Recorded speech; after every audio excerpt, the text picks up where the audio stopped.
តើយើងអាចបាញ់ឈុតទាញផ្កាចន្ទីនៅពេលណាប្រហែលបងប្អូនសម្រាប់ដំណាក់កាលទាញផ្កាចន្ទី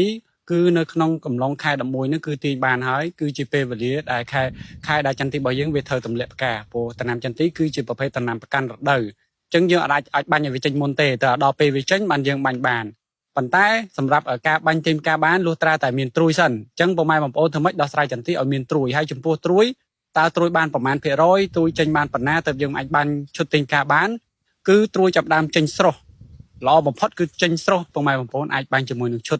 ទាញយកផ្កាបានហើយមូលហេតុនៅពេលដែលបងប្អូនជំរុញឲ្យចន្ទីរបស់យើងឆាប់ផលិតទៅជាផ្កានោះបងប្អូននឹងធ្វើឲ្យត្រួយវាផុតពីការយាយីពីបញ្ហាមូសតែបើសិនជាត្រួយនៅតែជាត្រួយអញ្ចឹងយើងត្រូវប្រើថ្នាំការពារជាមួយនឹងពពុះសត្វល្អិតនិងតកៅច្រើនអញ្ចឹងបងប្អូនចុះលួយអញ្ចឹងនៅពេលដែលត្រួយចេញស្រស់ហើយយើងស្រោតបាញ់ទាញផ្កា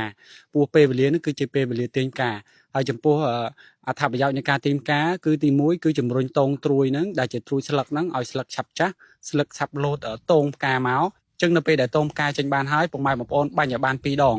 ព្រោះវគ្គទី1គឺយើងបាញ់បំពន់ត្រួយឲ្យចេញតងផ្កាវគ្គទី2គឺយើងបាញ់តងផ្កាហ្នឹងឲ្យមានសុខភាពល្អផ្កាមានសមត្ថភាពបញ្ចេញផ្កាជាចង្កោម